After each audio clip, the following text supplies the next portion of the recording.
နားစရာကောင်းတဲ့အမျိုးသမီးဟာလူတစ်ယောက်စားတောက်နေတာကိုစိုက်ကြည့်နေပြီးသူစားလိုက်တဲ့အတန်တိုင်းကသူမကိုပိုပြီးဗိုက်စာလာစေပါတယ်။အမျိုးသားကသူမကိုသတိထားမိသွားတဲ့အခါစပွဲထိုးကိုခေါ်ပြီးသူမကိုမောင်းထုတ်ခိုင်းလိုက်ပါတယ်။စပွဲထိုးကအမျိုးသမီးကိုနှင်ထုတ်ပြီးဒီကိုနောက်ဘယ်တော့မှမလာနဲ့လို့အော်ဟောက်လိုက်ပါတယ်။အမျိုးသမီးလှည့်ထွက်သွားတဲ့အချိန်မှာပဲဆိုင်ရှင်ကမြင်သွားပြီးဘာမှအများကြီးမပြောဘဲကြက်ဥချို့ကိုအမြန်ယူကသူမစီလျှောက်သွားပြီးကမ်းပေးလိုက်ပါတယ်။အမျိုးသမီးကလည်းဆိုင်ရှင်ရဲ့စေတနာကိုကျေးဇူးတင်စကားပြောခဲ့ပါတယ်။သူမထွက်သွားတာနဲ့စပွဲထိုးကစိတ်တူသွားပြီးတတိဒီလိုလူမျိုးတွေကိုဆိုင်နားမှာပေးကတ်ထားရင်စီးပွားရေးတက်လိမ့်မယ်လို့ပြောပါတယ်။ဒါပေမဲ့ဆိုင်ရှင်ကတော့အေးဆေးဆေးပါပဲ။စိတ်မပူပါနဲ့အဲ့ဒီအမျိုးသမီးမှလည်းသူ့ခက်ခဲနဲ့သူရှိမှာပေါ့လို့ပြန်ပြောခဲ့ပါတယ်။နောက်တစ်နေ့မှာတော့ဒီအမျိုးသမီးပြန်ရောက်လာပြန်ပါတယ်။စပွဲထိုးကသူမကိုမြင်မြင်ချင်းစိတ်တူသွားပြီးဆိုင်နားမှာလာမရက်နဲ့ဆိုပြီးထပ်မံမောင်းထုတ်ပါတော့တယ်။ဒါပေမဲ့ဆိုင်ရှင်ကသူမကိုအပြင်မှာတွေ့သွားတဲ့အခါအိမ်သားတယောက်လိုပဲဆိုင်ထဲကိုခေါ်လိုက်ပါတယ်ပြီးတော့သူမအတွက်ကော်ပြန်ထုတ်တပွဲပြင်ပေးလိုက်ပါတယ်။စပွဲပေါ်ဟင်းပွဲရောက်တာနဲ့သူမဟာအစာမစားရတာကြာလာပြီဖြစ်တဲ့လူတယောက်လိုငမ်းမရစားပါတော့တယ်။သူမဘလောက်တောင်စားလောင်နေလဲဆိုတာကိုလည်းဖုံးကွယ်မထားနိုင်ခဲ့ပါဘူး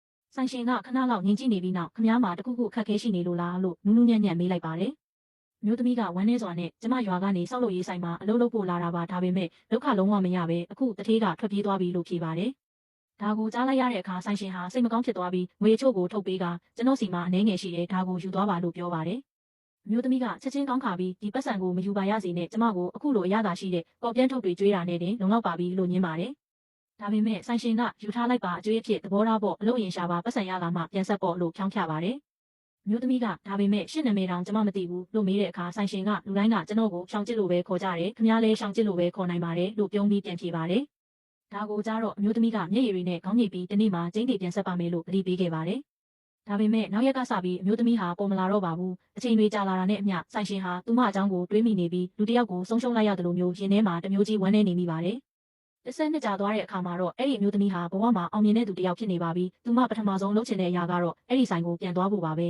။သူမဆိုင်ထဲဝင်သွားပြီးနေကောင်းလားဆိုင်ရှင်ရှိပါသလားလို့မေးပါတယ်။ဒါပေမဲ့အထက်ကအမျိုးသားကကျွန်တော်ပဲဆိုင်ရှင်ပါလို့ဖြေတဲ့အတွက်သူမဆိုဝေဆိုတာဖြစ်သွားပါတယ်။ဒါဆိုအရင်ဆိုင်ရှင်ကောဘယ်မှာလဲလို့သူမကထပ်မေးပါတယ်။အော်ကျွန်တော်အကိုရှောင်ကျစ်ကိုပြောတာလားသူဒီဆိုင်ကိုကျွန်တော်စီလွှဲပေးခဲ့တာလွန်ခဲ့တဲ့နှစ်အနည်းငယ်ကလေးကပါသူ့အဖေနေမကောင်းလို့ဆေးရုံမှာရှိနေလိမ့်မယ်လို့ပြန်ဖြေပါတယ်။မျိုးသမီးဟာအချိန်မဆွဲပဲဆေးရုံကိုတန်းသွားပါတော့တယ်ဆေးရုံရောက်တဲ့အခါဆိုင်ရှင်ကိုပြန်တွေ့လိုက်ရပေမဲ့ဆရာဝန်ပြောတဲ့စကားကြောင့်သူမတကူလုံးအေးဆက်သွားပါတယ်။ခမားဖေရဲ့ကင်ဆာဆဲတွေပြတ်နေပြီးအမြန်ဆုံးခွဲစိတ်ဖို့လိုတယ်ခွဲစိတ်မှုမလုပ်ရင်ရက်ပိုင်းပဲခံတော့မယ်ဒါကြောင့်ခွဲစိတ်ခါကိုအမြန်ဆုံးရှာပေးပါလို့ဆရာဝန်ကပြောနေတာပါ။ဆိုင်ရှင်ကဆရာရဲ့အရင်ခွဲစိတ်ပေးလို့မရဘူးလားလို့တောင်းပန်ပေးမဲ့ဆရာဝန်ကတော့ဆေးရုံမှာစီကန်းရှိတယ်ပတ်စံမသွင်းရင်ခွဲစိတ်ပေးလို့မရဘူးလို့ပြက်ပြက်သားသားပြောပါတယ်။အဲ့ဒီအချိန်မှာသူဘာလို့ရမှန်းမသိပဲအားကိုးရမယ်ဖြစ်သွားပါတယ်။တငယ်ချင်းတွေဆွေမျိုးတွေစီဖုန်းဆက်ပြီးအကူအညီတောင်းပေမဲ့အားလုံးကပတ်စံမရှိဘူးဆိုပြီးညင်းကြပါတယ်။မျောလင်းချက်တွေကုံဆုံးနေတဲ့အချိန်မှာပဲဆရာဝန်ကပြန်ရောက်လာပြီးခမား